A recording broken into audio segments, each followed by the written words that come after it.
16 y 17, ¿cómo está tu sobrino? Estaba llamando, pero no me pude comunicar. Ajá. Bueno, estamos orando, ¿ok?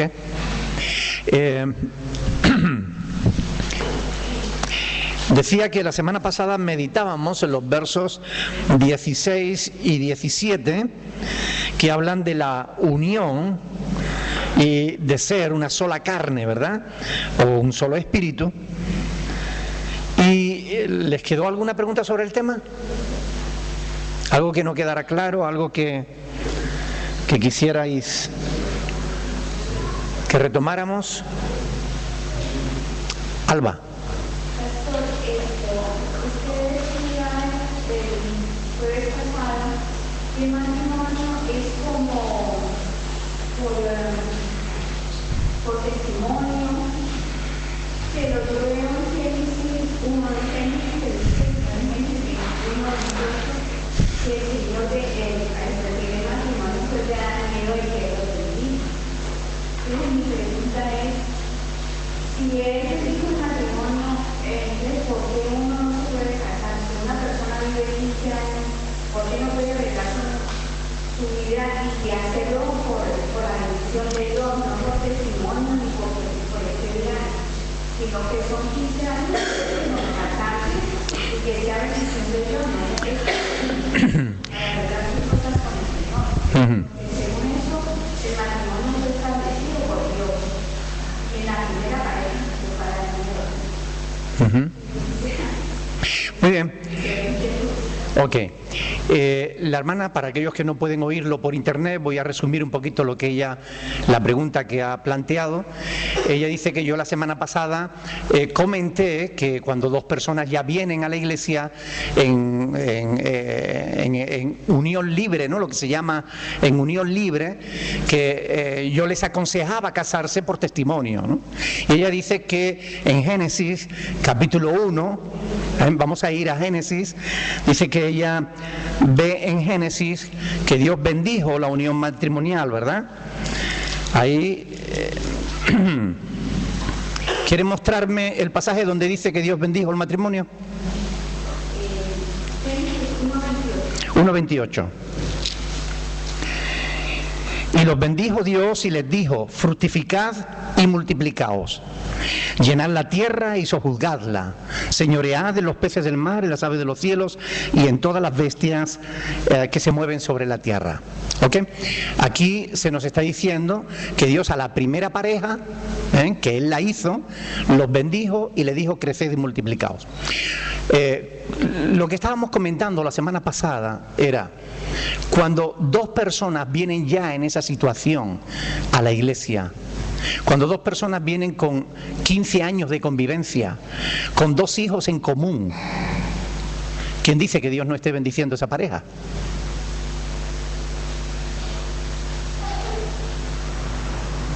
¿Cuál es la bendición de Dios? ¿La bendición de Dios es la ceremonia? Yo creo que no.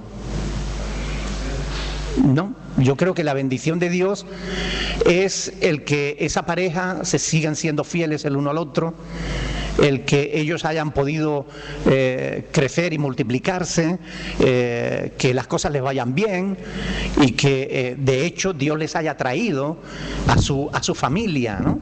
A la iglesia. Cuando una persona lleva 15 años conviviendo con otra, compartiendo su vida con otra, siéndose fieles el uno al otro y con hijos en común y tal, yo creo que cuando Dios los trae a la iglesia, de hecho es porque Dios los está bendiciendo.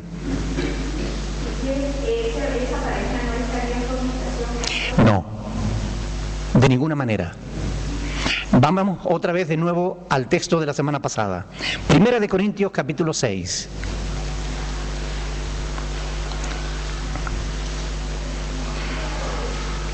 Versículo 16.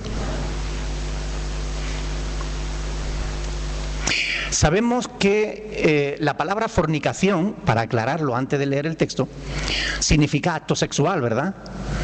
Por tanto, en cierto sentido sí están en fornicación, como todos los matrimonios estamos en fornicación, es decir, practicamos la sexualidad. pero dentro de la voluntad de Dios, ¿ok?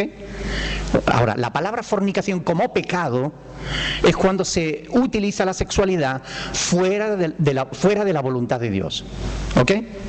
Entonces, repito, 1 Corintios capítulo 6, versículo 16. Leamos este pasaje. ¿O no sabéis? Vamos a leer el 15 porque si no, no entenderíamos el contexto, ¿no? Dice, ¿no sabéis que vuestros cuerpos son miembros de Cristo? ¿A quién dice Pablo esto? A la iglesia, a los cristianos. Los no cristianos no son miembros del cuerpo de Cristo, ¿verdad? Estamos hablando de los cristianos. Y Pablo está escribiendo para cristianos. ¿Estamos de acuerdo? Bien, seguimos. ¿No sabéis que vuestros cuerpos son miembros de Cristo? Quitaré pues los miembros de Cristo y los haré miembros de una ramera. ¿Por qué pregunta Pablo esto? Porque algunos corintios que eran cristianos iban al templo de Afrodita para fornicar con las sacerdotisas. Y Pablo les dice, ¿no sabéis, versículo 16, que el que se une con una ramera, ¿qué dice? ¿Es un cuerpo con ella? Porque dice, los dos serán una sola carne. Esta reflexión de Pablo, esta cita que Pablo está haciendo, es justamente del Génesis, donde Dios dice, por tanto dejará el hombre a su padre y a su madre, se unirá a su mujer y serán los dos una sola carne. Y la pregunta que yo hacía la semana pasada era, ¿qué es lo que hace que dos personas sean una sola carne? ¿La ceremonia o el acto sexual? El acto sexual es lo que hace, porque si mantener relación con una ramera hace que un hombre se haga una carne con ella, ¿cómo se hace un hombre una carne con una ramera? Por medio del acto sexual. Pablo lo que está diciendo es que el acto sexual une a dos personas. Ahora la pregunta sería, ¿Dios es testigo de eso?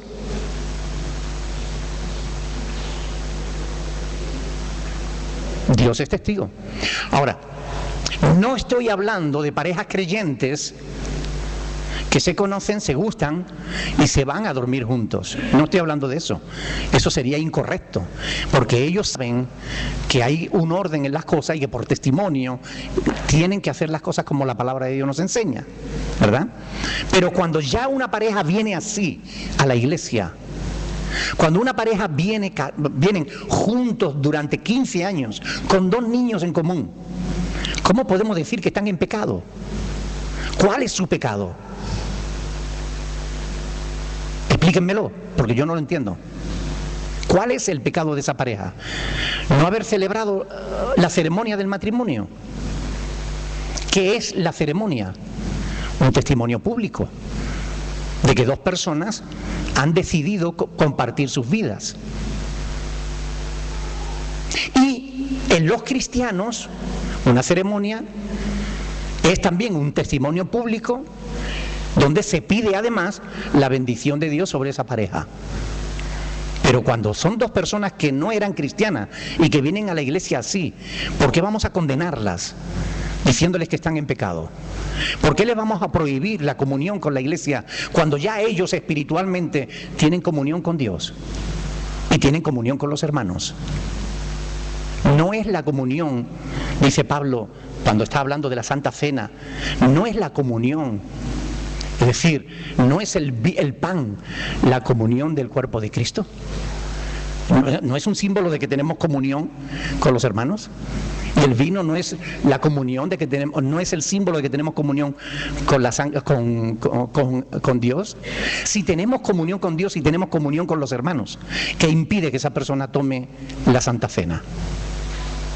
Ahora, encuéntreme un solo pasaje bíblico que hable de que no se puede dar la Santa Cena a alguien que no haya celebrado una ceremonia. Porque yo no lo encuentro.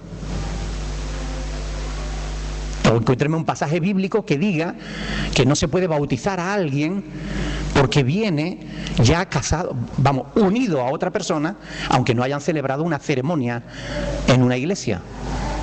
Dígame por qué. Porque Porque yo en la Biblia no veo ninguna prohibición al respecto. Yo no lo veo.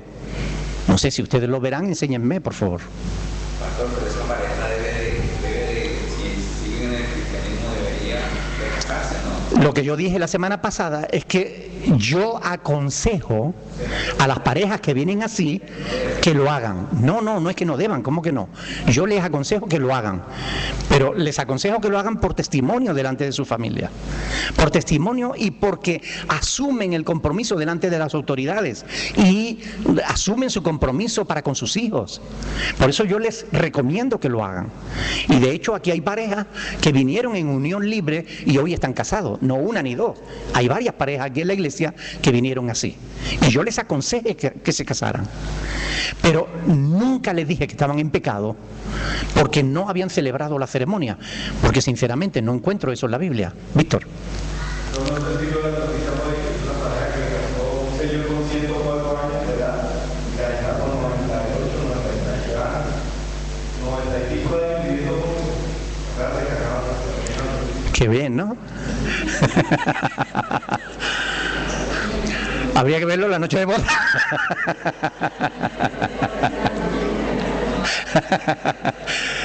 Bien, verán, ¿saben lo que ocurre con este tema? ¿Saben lo que ocurre con este tema? Que nuestras tradiciones evangélicas pesan mucho. Es decir, hay muchas cosas que no están en la Biblia, pero las creemos a pie juntilla. No, a mí me enseñaron esto y esto es así. Bueno, muéstrenmelo en la Biblia. Es lo único. Muéstrenmelo en la Biblia. Que si una persona no ha celebrado una ceremonia de matrimonio, no está casada. Cuando la Biblia dice que yéndose a vivir con ella y fornicando, es decir, manteniendo relación sexual, ya es una carne. Si es una carne con ella, es decir, si ha producido la unión, eso es un matrimonio. Dígame, Carmen. Pastores de la Iglesia Católica también piensan eso, porque cuando yo me casé, Karen tenía 3 años. ¿Que tú? Cuando yo me casé, mi hija mayor tenía 3 años. Y como uno tiene que supuestamente confesar con el sacerdote que va a oficiar la ceremonia, él decía, pues que yo le contara mis pecados. Como era tan pequeño.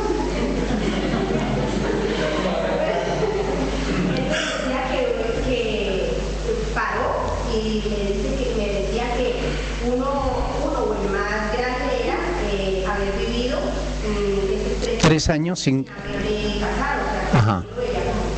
Claro, lo que tenemos que diferenciar es qué es un pecado delante de Dios y qué es un pecado delante de la sociedad. Son dos cosas diferentes. La Biblia dice que el pecado es la infracción de la ley de Dios. ¿Cierto? La Biblia enseña que el pecado es la infracción de la ley, es decir, saltarse, no respetar una ley de Dios. Ahora, díganme por favor, ¿dónde está la ley de celebrar el matrimonio?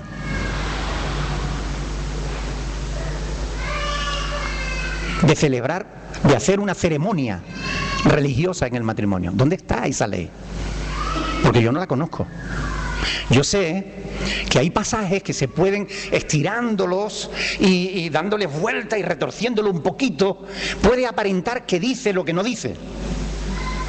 Pero seamos serios, no hay ningún mandamiento de Dios de tener que pasar por la vicaría, como decían en el catolicismo, ¿verdad? No hay un mandamiento así. Ahora, repito, estamos diferenciando entre lo que es una pareja que llega ya en esa situación y una pareja que se forma en la iglesia y que por consiguiente debería hacerlo por testimonio a la iglesia, por respeto a Dios, deberían hacer las cosas bien. ¿Ok? Pero cuando una persona viene ya así, en esa situación, 1 Corintios capítulo 7, versículo, vamos a leerlo desde el versículo 17. Fíjense, es adelantarnos al tema, pero bueno, dado que ha surgido, pues nos adelantamos y leemos estos versículos, ¿vale? Versículo 17. Pero cada uno como el Señor le repartió y como Dios llamó a cada uno, ¿qué dice? Así haga. Esto ordeno en todas las iglesias. Recapitulemos. Cada uno como el Señor le repartió y como Dios llamó a cada uno, así haga. Esto ordeno en todas las iglesias. Y ahora va a explicar esto Pablo. ¿Fue algo llamado alguno siendo circunciso? ¿Qué dice? Quédese circunciso. ¿Fue llamado alguno siendo incircunciso? ¿Qué dice?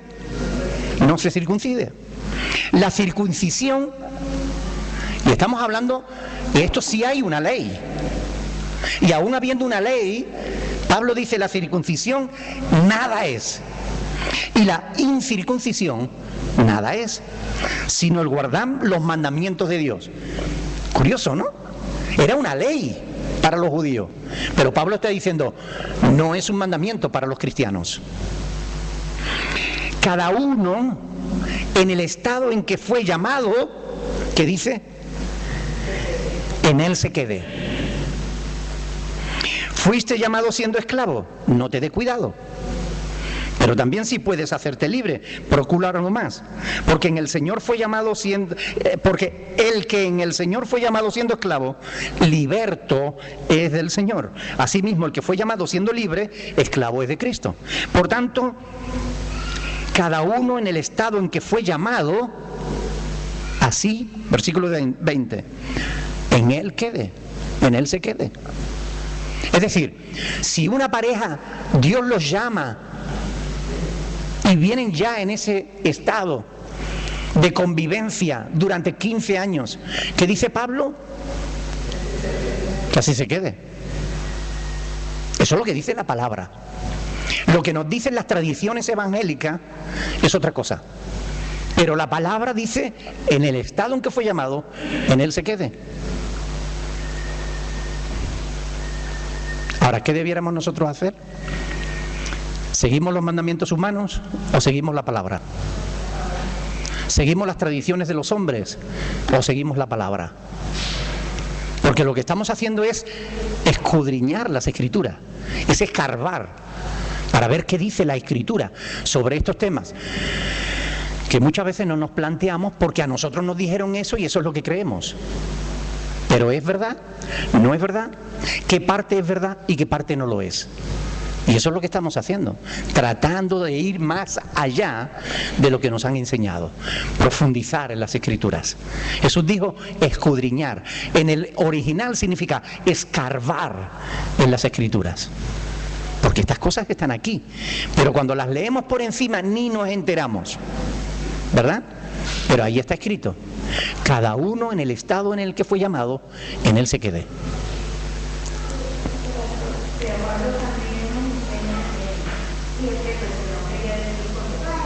No, diga, hermana, estamos aquí estudiando para eso.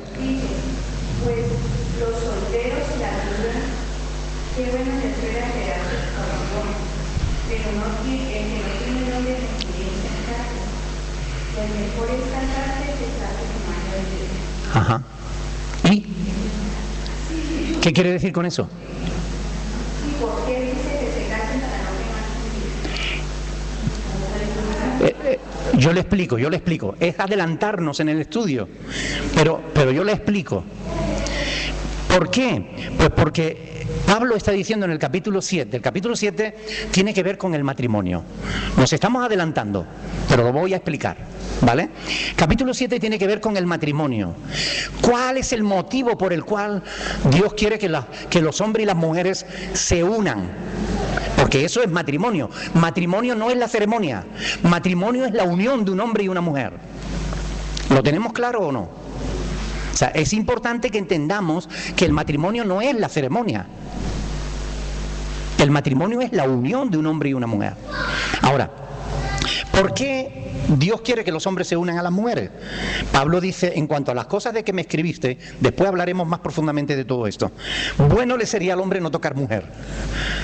Pablo dice, porque son temas delicados. Pero, aquí está la explicación. ¿A causa de qué? de las fornicaciones, cada uno tenga su propia mujer y cada una tenga su propio marido. Es decir, el ser humano es un ser sexual, porque Dios nos creó sexualmente. Nos creó sexuales. Al hombre puso la atracción de la mujer y a la mujer le puso la atracción de los hombres, aunque ahora algunos lo quieren cambiar. Allá ellos. Pero esto lo puso Dios, puso la sexualidad. Pero la sexualidad tiene una función determinada. Aparte de la preservación de la especie, la sexualidad también tiene como fundamento el disfrute de la pareja, la satisfacción del hombre y de la mujer, del uno para con el otro. ¿Y qué dice Pablo? Ojalá el hombre no tocara mujer, dice, pero a causa de las fornicaciones, cada uno tenga su propia mujer y cada mujer tenga su propio hombre. Y yo pregunto, cuando llega a la iglesia un hombre que tiene a su mujer desde hace 15 años, ¿en qué está infringiendo esto? Porque aquí no se está hablando de ceremonia, se está hablando de tener su pareja. A ver, hermana, hermana, casarse, ¿qué es? Es unirse, por tanto dejará el hombre a su padre y a su madre y se unirá a su mujer y serán los dos una sola carne. Casarse es unirse, un hombre y una mujer. Si un hombre y una mujer vienen ya unidos, ya vienen casados. La ceremonia no es el matrimonio. Y el problema es que tú estás pensando en matrimonio desde la perspectiva de la ceremonia. Porque tú asocias que la ceremonia es el matrimonio y el matrimonio es la ceremonia. Pero para Pablo, uno que se junta con una mujer, aunque sea una sola vez, se está casando con ella. Versículo 16, 6:16. El que se une a una mujer, una carne es con ella. ¿Y qué es el matrimonio? Unirse y ser una sola carne. Claro. El casarse no es introducirse. Claro. Claro, pero por eso digo que está primando las tradiciones y las enseñanzas humanas por encima de las enseñanzas de Dios. Yo aquí, cuando estoy leyendo 1 Corintios capítulo 7, lo que Pablo está diciendo es que debido a las tentaciones es mejor que cada hombre tenga su esposa y cada esposa tenga su hombre. Eso es lo que está diciendo. Por eso usted dice que todos fornicamos, ¿no? Entonces, pregunto yo, dice, ¿de dónde viene la diferencia en la ley si todos a la hora de somos fornicadores? Bien, partamos de la base. Dios ha querido, dentro de su plan, que la fornicación, es decir, que el acto sexual se realice dentro de un compromiso, de una unión permanente, donde un hombre y una mujer se comprometen el uno con el otro a compartir sus vidas, un proyecto común de hogar. Esa es la voluntad de Dios, eso es lo que vemos en la Biblia. Ahora nosotros vemos cuántas bodas se han celebrado y que hoy en día no permanecen juntos. ¿Cuántas? Y yo pregunto, ¿la ceremonia les valió como matrimonio? ¿Hizo que perseverara ese matrimonio porque se casaron? ¿Cuántos divorcios hay hoy de gente que han pasado por la vicaría? Es decir, el matrimonio no es la ceremonia, es el compromiso que se asume con la pareja. Es cuando un hombre decide compartir su vida con una mujer, o una mujer con un hombre. Juntos hacen un proyecto común de familia. Y cuando ese hombre y esa mujer se comprometen de verdad, se son fieles el uno al otro, educan a sus hijos lo mejor que saben y pueden, y se aman y se respetan el uno al otro. Oiga, díganme usted, ¿por qué están en pecado? Porque la Biblia no lo dice. Para nosotros, si no han pasado por la iglesia, están en pecado, porque así nos lo enseñaron.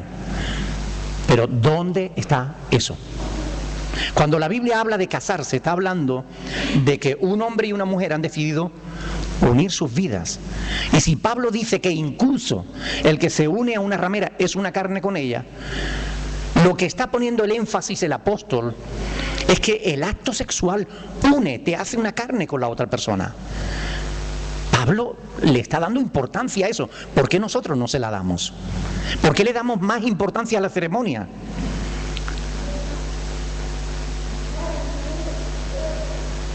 Sencillamente porque nos han enseñado mal.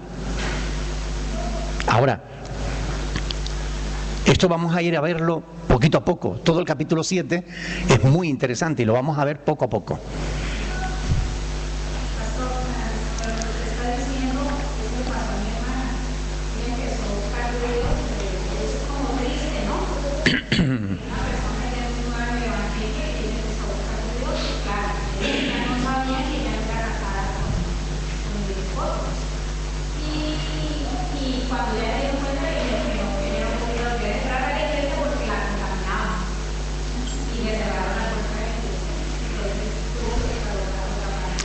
¿Y cuántos dentro de la iglesia quizás estén en adulterio o en fornicación?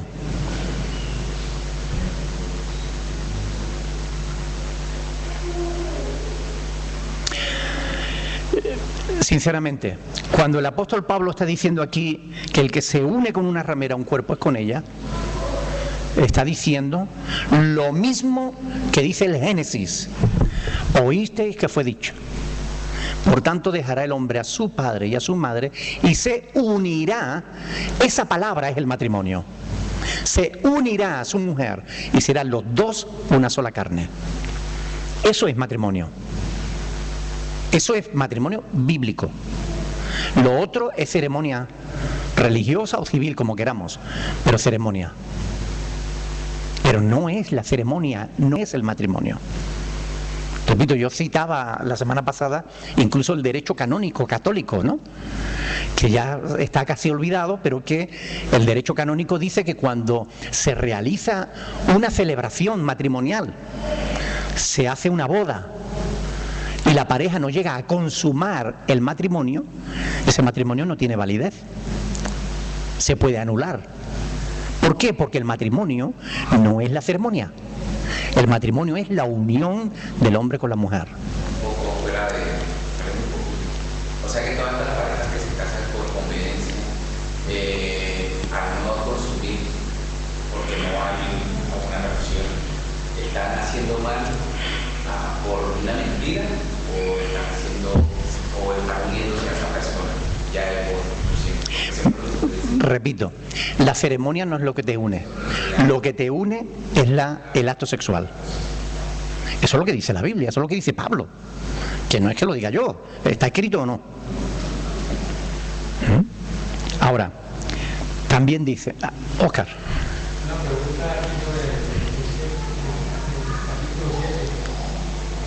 Pero,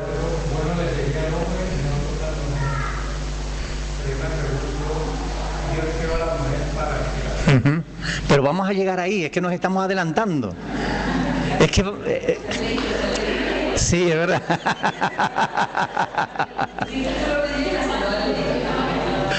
Bien, pero estamos en el versículo 16. ¿Me dejan terminar el capítulo 6 y entramos en el capítulo 7? Muy bien, a ver, Óscar.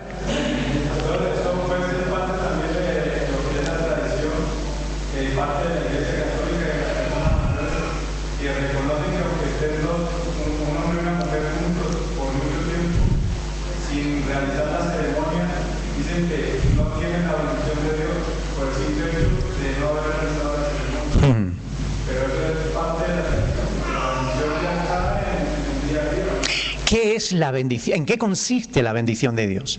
Es que nosotros utilizamos a veces frases que no sabemos el trasfondo real, ¿no?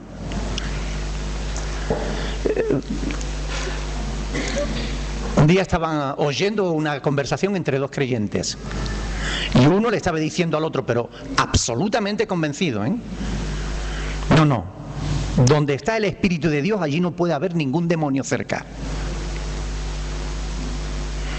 donde está el Espíritu de Dios no puede haber ningún demonio. ¿Quieren ustedes hacer el favor de explicarme dónde dice eso la Biblia? Sin embargo, es algo que muchos creyentes creen, que donde está el Espíritu de Dios no puede haber ningún demonio. Ahora, si nosotros vamos al libro de Job, capítulo 1, y vemos que Dios llama a sus hijos, a los espíritus, a los ángeles, a los arcángeles, a los querubines, serafines, dice, y entre ellos venía Satanás.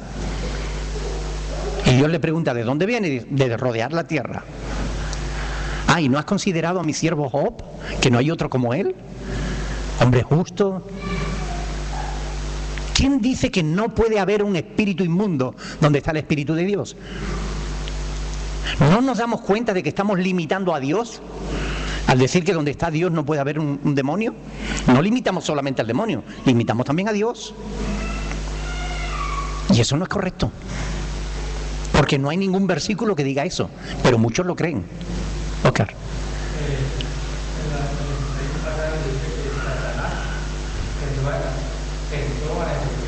Claro. Claro, Mateo capítulo 4 está hablando de que Jesús fue llevado por el Espíritu Santo al desierto y allí Satanás le tentó. Allí estaba el Señor y allí estaba Satanás tentando al Señor. Pero muchas gentes oyen y repiten sin buscar en la Biblia a ver si es verdad o no. Y ese es el problema número uno de las iglesias evangélicas hoy. Que el 90% de lo que creen, lo creen de oídas, no porque lo haya investigado en la palabra de Dios. Por eso es necesario que escudriñemos las Escrituras. Por eso hacemos este estudio los jueves, para ir un poquito más allá, para escarbar un poquito más en la palabra. Para mí sería más fácil decir, sí, vale, de acuerdo. Pero no, yo me molesto en estudiar las Escrituras para tratar de que ustedes la entiendan. No crean, es un esfuerzo, pero es para que aprendamos. Ahora, ante algo que nos dice la Escritura, podemos aceptarla o podemos rechazarlo y quedarnos con nuestras tradiciones. Pero recuerdan Marcos capítulo 7, ¿qué fue lo que Jesús le dijo a aquellos fariseos de su tiempo? Le dijo, habéis invalidado los mandamientos de Dios por vuestras tradiciones. A veces ponemos nuestras tradiciones por delante de los mandamientos de Dios. Y es importante que analicemos nuestra teología. ¿Por qué creo lo que creo? ¿En qué me baso para afirmar que eso es así, que es verdad? Sigamos, versículo 17. Capítulo 6, versículo 17.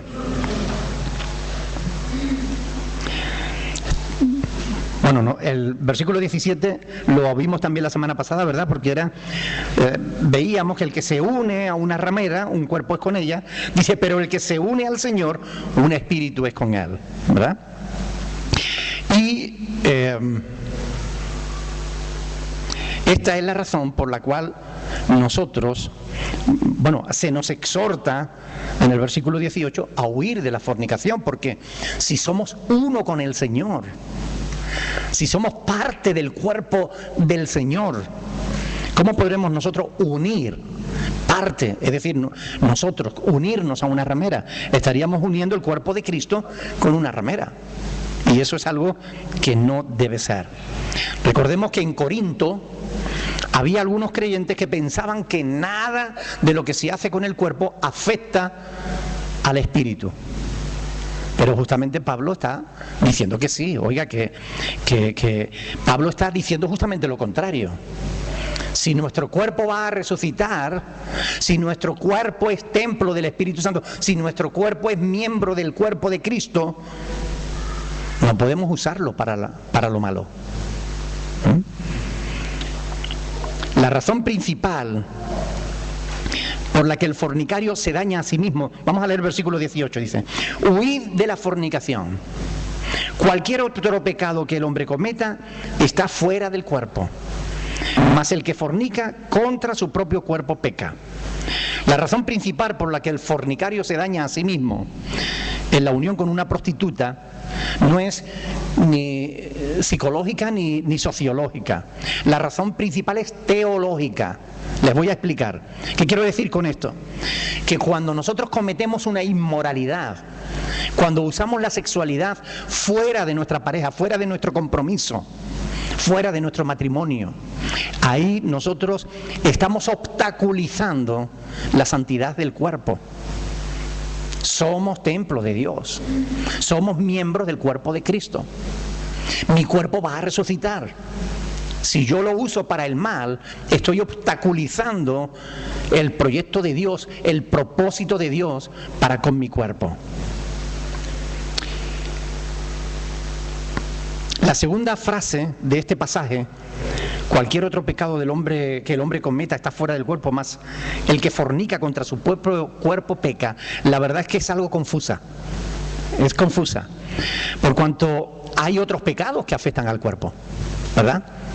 Cuando nosotros hablamos, por ejemplo, de la borrachera, de la drogadicción, ¿verdad? O la misma lujuria, son pecados que afectan al cuerpo. Por tanto, no sabemos muy bien lo que Pablo quería decir con esto. Pero lo que sí que tenemos claro es que Pablo dice que la fornicación afecta a nuestro cuerpo. Y yo creo que no necesitamos saber más nada, ¿no? O sea, puede que no entendamos la frase de Pablo, pero está claro que perjudica. Y es lo que él está enseñando. Y esto es lo importante. Porque si no tenemos más información sobre lo que esto significa, de nada sirve montarnos en el caballo de la imaginación y galopar. Oiga, no, mire, ni los teólogos saben qué quiere decir Pablo con esto. Por tanto, sencillamente quedémonos con que la fornicación es algo que perjudica a nuestro cuerpo. Y hablamos de la fornicación fuera de la voluntad de Dios. ¿Ok? Lo que sí sabemos es esto. No cabe la menor duda de que la sexualidad desordenada, me refiero, la sexualidad desordenada está entre los problemas que más agobian al ser humano hoy en día. Yo creo que hoy y de todos los tiempos, pero hoy en día más. Porque miles de personas hoy viven angustiados porque viven enganchados a la pornografía. Y la pornografía es una industria que mueve miles de millones todos los años. ¿Saben ustedes que la edad habitual para que el ser humano se enganche a la pornografía, ¿saben en qué edad está? La media.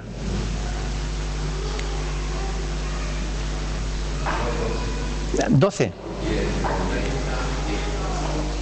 ¿Con 10? No.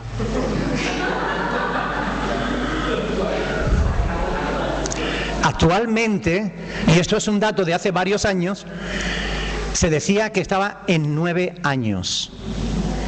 Un niño con 9 años ya está expuesto a la pornografía. Y este es un estudio que tiene 2 años. Y ese estudio decía que cada año esa edad va bajando. Cada vez más pronto los niños tienen acceso a la pornografía. La industria para adultos dice que del 20 al 30% de su audiencia, escuchen bien, del 20 al 30% de las personas que consumen pornografía, del 20 al 30%, 2 o 3 de cada 10 son niños. Y lo reconoce la industria de la pornografía. El 40% de los niños en Estados Unidos ya tienen acceso a la red. El 40%. Y va en aumento. Estos datos son de Estados Unidos. El 20% de las mujeres en Estados Unidos sufren algún tipo de adicción a la pornografía. El 20% de las mujeres. Se cree que el de los hombres es mayor. Y esto no ocurre solamente entre los que no creen. Esto no ocurre solamente entre las personas que no asisten a la iglesia. Esto ocurre también entre las personas que asisten a las iglesias. Según una encuesta realizada entre chicas jóvenes de 8 agrupaciones evangélicas, se descubrió que antes de llegar a los 18 años, el 43%, casi la mitad, ya habían mantenido relaciones sexuales. Hablamos de chicas cristianas, nacidas en familias cristianas. Y más del 43% a los 18 años ya habían mantenido alguna relación sexual. John McDowell dice que la caída de la iglesia no será por la excusa de que hay falta de educación, sino que será por la desintegración de las familias dentro de la iglesia. Es decir, las familias se empiezan a desintegrar. La familia está siendo atacada de 1000 formas diferentes. En la televisión encontramos series de televisión de familias modernas. Encontramos series de televisión donde la pornografía ya está en nuestros hogares a mediodía, por la mañana, por la tarde y a todas horas.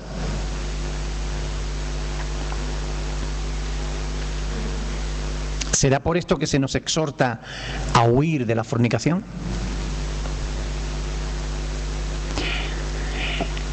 No cabe la menor duda de que con el conocimiento que el apóstol Pablo tenía del Antiguo Testamento, cuando él estaba diciendo estas palabras o escribiendo estas palabras, huir de la fornicación, yo creo que él estaría pensando en José, ¿no? Huyendo de las malas intenciones de la mujer de Potifar, ¿no? ¿Qué hizo José? ¿Se quedó allí a discutir con ella? No, salió corriendo. Huir significa no solamente oponeos, sino sal corriendo, quítate de en medio, huye. Huir de la fornicación.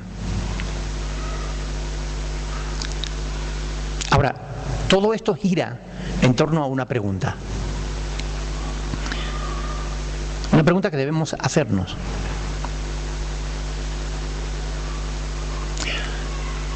¿El uso que hacemos de nuestro cuerpo es para satisfacernos a nosotros mismos o para glorificar a Dios?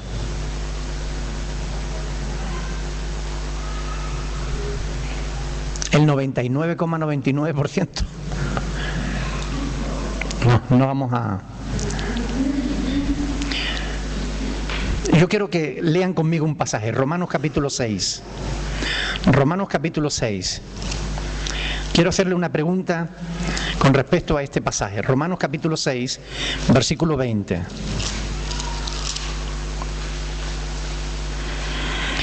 Del 20 al 23. Quiero preguntarles, ¿cómo entendemos nosotros el hecho de que el Señor nos ha liberado de la esclavitud del pecado? ¿Cómo lo entendemos? Leamos aquí, Romanos 6, 20. Porque cuando erais esclavos del pecado, erais libres acerca de la justicia. Pero ¿qué fruto teníais de aquellas cosas de las cuales ahora os avergonzáis? Porque el fin de ellas es muerte. Mas ahora que habéis sido libertados del pecado y hechos siervos de Dios, tenéis por fruto la santificación y como fin la vida eterna. Porque la paga del pecado es muerte, mas la dádiva de Dios es vida eterna en Cristo Jesús, Señor nuestro. Amén. Es decir, cuando éramos libres, éramos esclavos del pecado, éramos libres en cuanto a la justicia, pero no teníamos fruto alguno, sino la muerte de todas aquellas cosas que hacíamos. Ahora que hemos sido libertados del pecado, dice el apóstol Pablo, hechos siervos de Dios, tenemos por nuestro fruto la santificación y como fin la vida eterna. Yo creo que tenemos que preguntarnos, ¿realmente estamos llevando frutos de santificación? ¿Estamos viviendo de manera que estamos glorificando a Dios?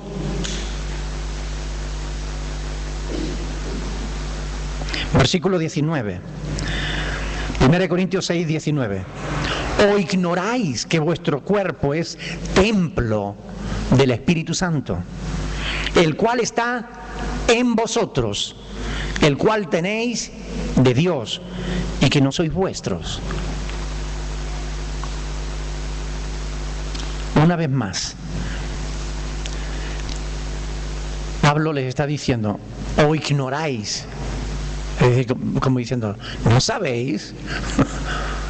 Ya se lo ha dicho antes, se lo ha enseñado.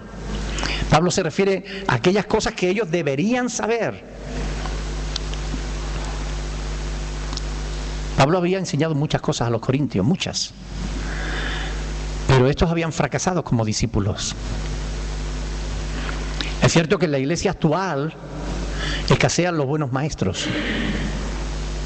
Hoy en día es raro ver pastores bien formados. Ni siquiera hay buenos profesores en los seminarios. Ahora bien,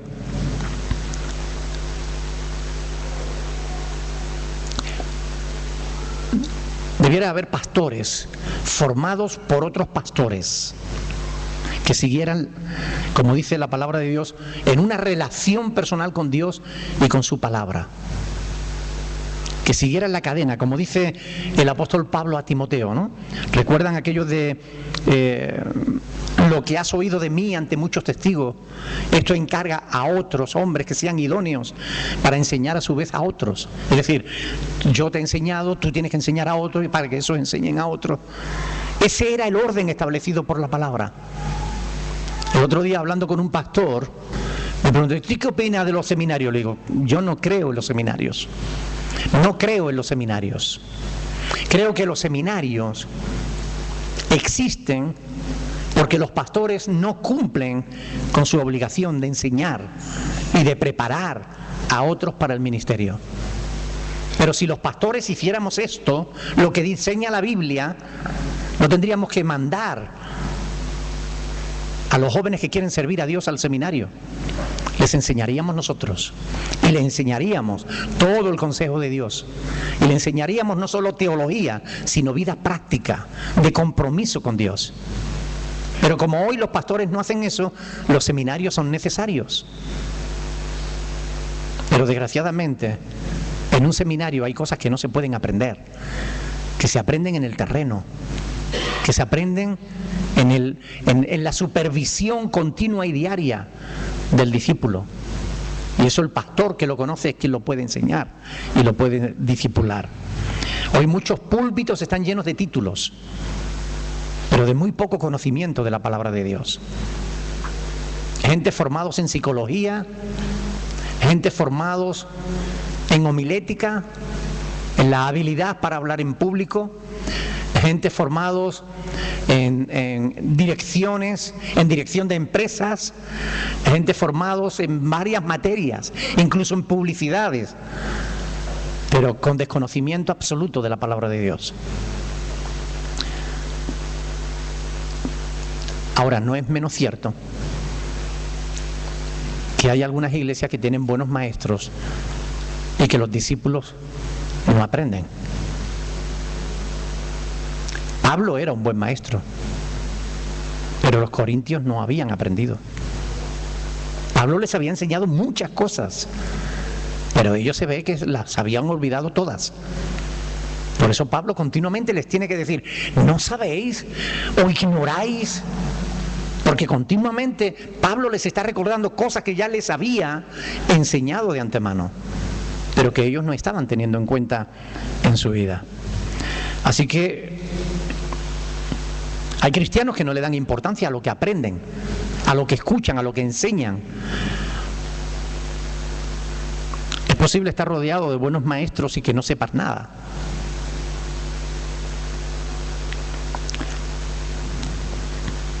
¿Es importante el conocimiento de Dios o no? ¿Por qué?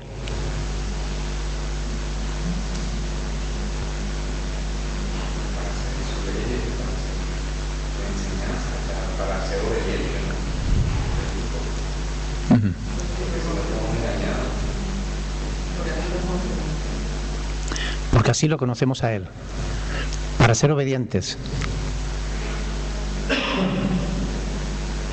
¿Alguien está hablando por allí?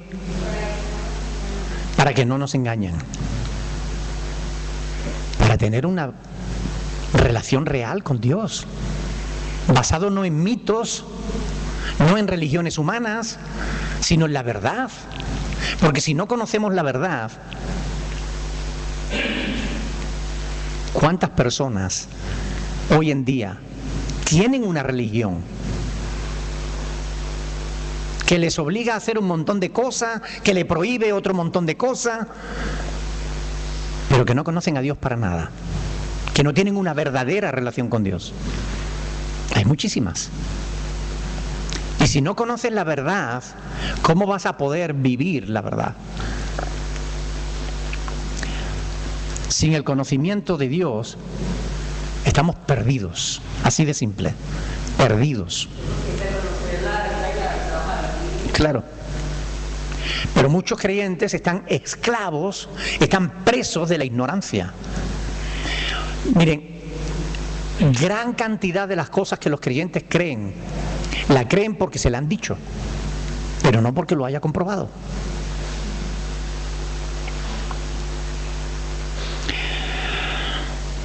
Hay que prestar atención a las enseñanzas, porque cuanto más aprendemos, cuanto más oímos, más responsables nos hacemos delante de Dios. Asumimos responsabilidad. Ahora, versículo 19, ¿o ignoráis que vuestro cuerpo es templo del Espíritu Santo, el cual está en vosotros, el cual tenéis de Dios, y que no sois vuestro? Lean conmigo, por favor, capítulo 3, versículo 16. ¿Qué dice ahí? ¿No sabéis que sois templo de quién?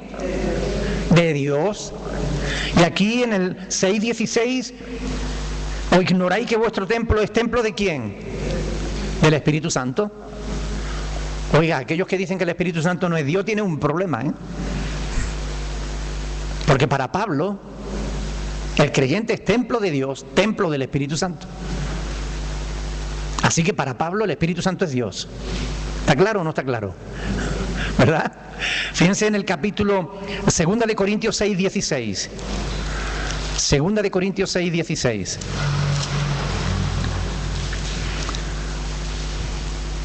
¿Qué acuerdo hay entre el templo de Dios y los ídolos?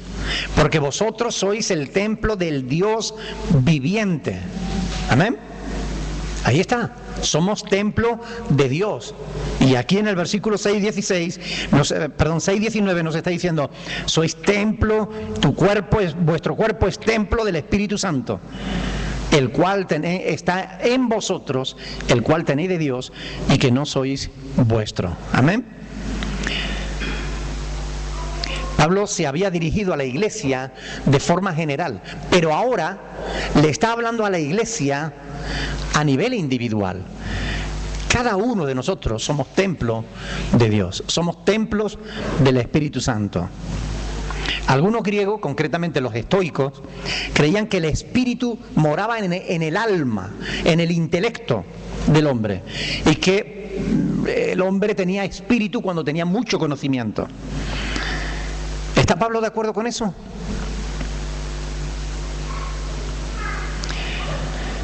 Según este pasaje, ¿dónde habita el espíritu? ¿En el intelecto? ¿En el alma? ¿Dónde habita el espíritu? ¿En el cuerpo? ¿En el cuerpo? ¿Sí? ¿En el cuerpo o en el espíritu del hombre? En el espíritu, ¿no? ¿Qué dice la Biblia? Leamos el versículo 19, por favor.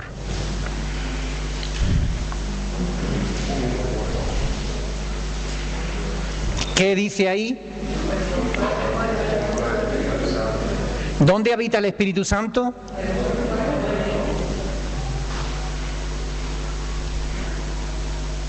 ¿Verdad? Pero a veces lo que estamos creyendo es a los griegos, porque hay púlpitos que son griegos, que predican filosofía griega, más que palabra de Dios. Pero lo que Pablo está diciendo es que nuestro cuerpo es templo del Espíritu Santo. Claro que para Pablo el cuerpo es la persona completa, cuerpo, alma y espíritu. O sea que el Espíritu Santo vive en nuestro cuerpo, vive en nuestra alma y vive en nuestro espíritu. Pero Pablo lo está diciendo, en vuestro cuerpo es templo. Es decir, el Espíritu Santo habita también en nuestro cuerpo. Por tanto, donde yo llevo mi cuerpo, llevo al Espíritu Santo. ¿Verdad?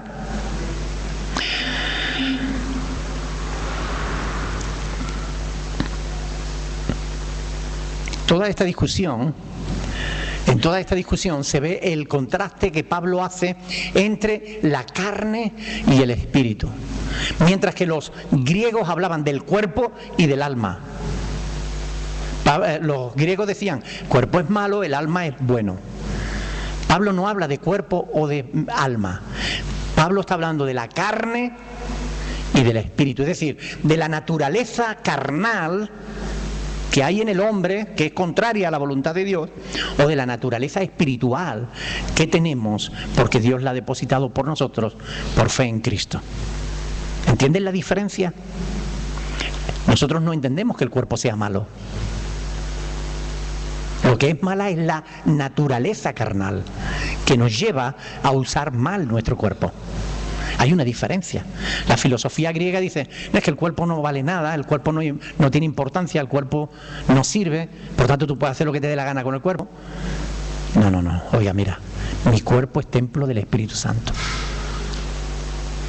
Y yo no puedo hacer lo que me dé la gana, tengo que hacer lo que Él quiera. Porque además, me dice aquí, porque habéis sido comprados por precio. Glorificad pues a Dios en vuestro cuerpo y en vuestro espíritu, los cuales son ¿de qué? Vuestros cuerpos son ¿de quién? De Dios. Vuestros espíritus son de Dios. Vuestros cuerpos y vuestros espíritus, los cuales son de Dios. Es decir, hemos sido comprados por precio, no somos nuestros. ¿Qué precio pagó Dios por nosotros?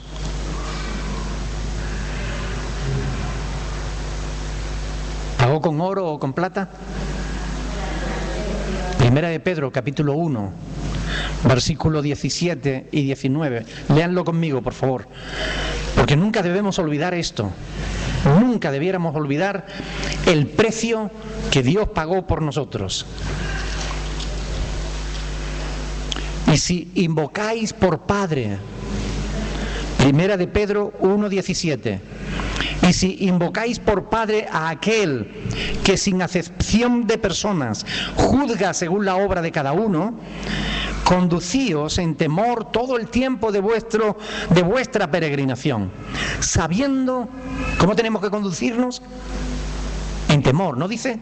Conducíos en temor todo el tiempo de vuestra peregrinación, sabiendo que fuisteis rescatados de vuestra vana manera de vivir, la cual recibisteis ¿de quiénes?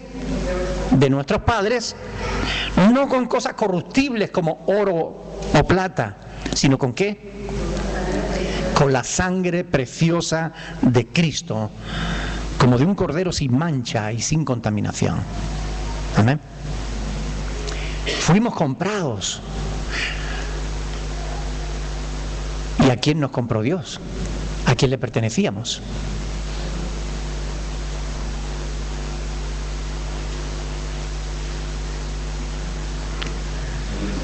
Porque cuando uno compra algo, se lo compra a alguien, ¿no? ¿A quién le compramos? ¿A quién le compró Dios nuestras vidas? Al diablo. Somos de Él. Fuimos creados por Él. Pero dice que hemos sido comprados. ¿A quién nos compró?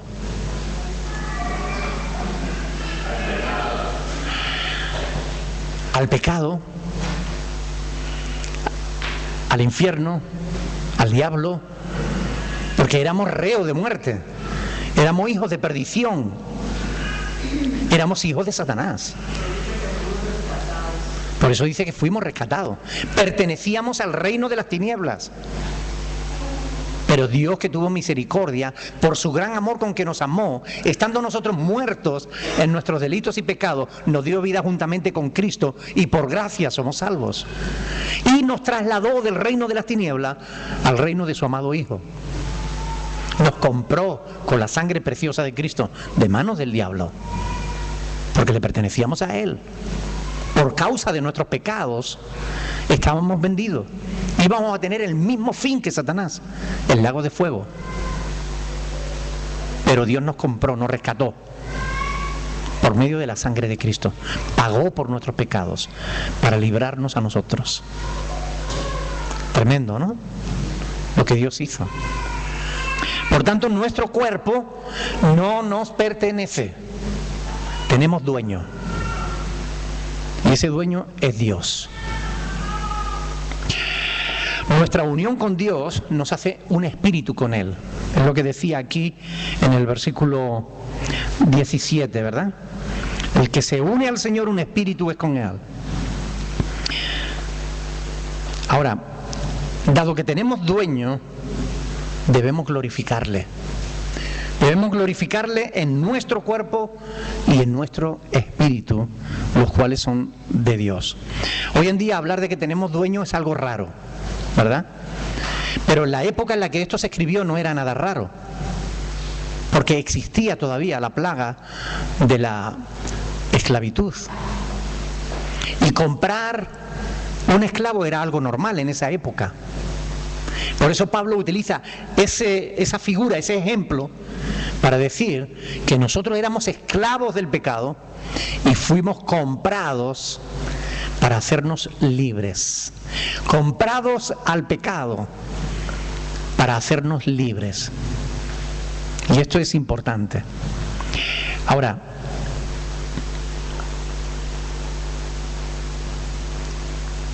si Dios nos compró con la sangre preciosa de Cristo y nos otorgó la libertad, ¿vamos nosotros a esclavizarnos otra vez voluntariamente? ¿Volveremos atrás?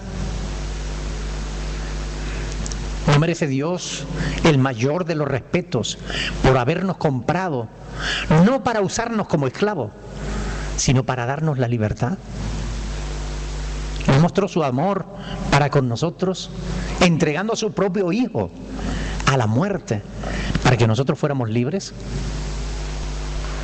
¿No merece Dios que nosotros le glorifiquemos en nuestro cuerpo y en nuestro espíritu?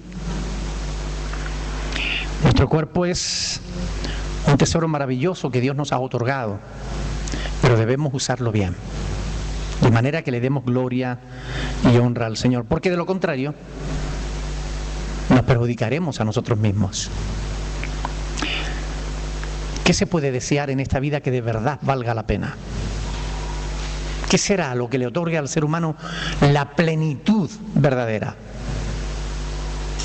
¿Será algo que pueda desear? El mundo nos lleva a buscar la satisfacción en nuestros deseos y en nuestros caprichos. Pero el ser humano no se satisface con ningún deseo ni con ningún capricho. No importa lo que consiga, siempre quiere más. U otra cosa diferente.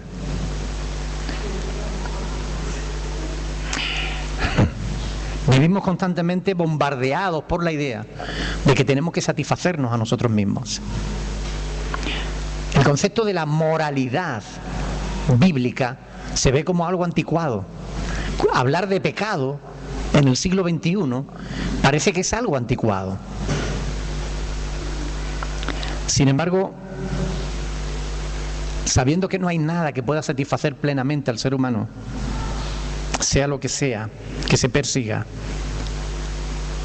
lo que Pablo está enseñando en esta carta es que nuestro cuerpo nos fue dado no para buscar satisfacción solamente para nosotros, sino para glorificar a Dios. Y cuando el ser humano empieza a glorificar a Dios en su cuerpo y en su espíritu, ahí es donde el hombre y la mujer encuentran plena satisfacción.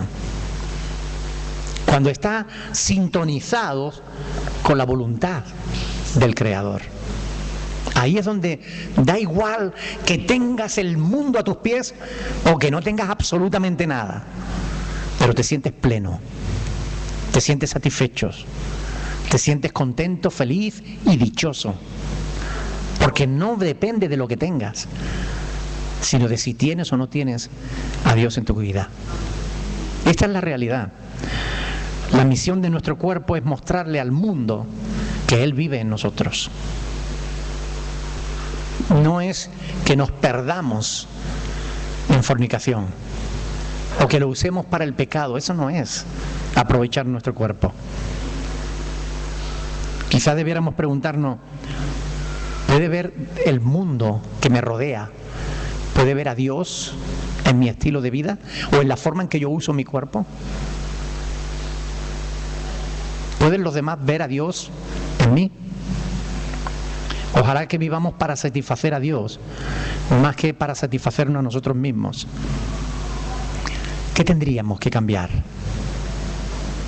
para que Dios realmente sea glorificado en nuestro cuerpo y en nuestro espíritu? ¿Hay algo que Dios esté demandando de nosotros? ¿Qué quiere Dios decirnos con todo esto? ¿Será que Dios quiere enseñarnos algo a usar mejor nuestro cuerpo? ¿Será que tenemos que aprender algo más todavía? ¿O ya lo sabemos todo? Oremos al Señor, amén. La próxima semana seguimos, porque se nos va el tiempo. La semana que viene vamos a hablar del capítulo 7 de 1 Corintios, que es muy interesante. Sobre todo porque tiene multitud de situaciones diferentes y hay mucha tela que cortar. Vamos a orar, amén. Vamos a pedirle al Señor que Él nos bendiga en la meditación con su palabra, para que cada día realmente estemos abiertos a lo que Él quiera enseñarnos. Sé que a veces cuesta. Muchas veces me han dicho, pero pastor, a mí me dijeron, a mí me enseñaron, Muchas veces me lo han dicho.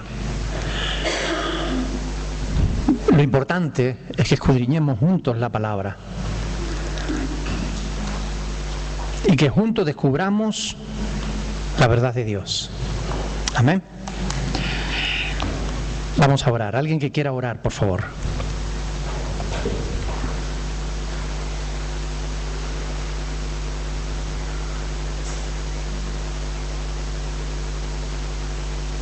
Sí, Padre Celestial, te doy la gloria, te damos gracias, Dios Santo, por estar aquí con nosotros, Señor, y por nuevamente darnos una nueva lección, Señor, enseñarnos a cómo debemos utilizar, Señor,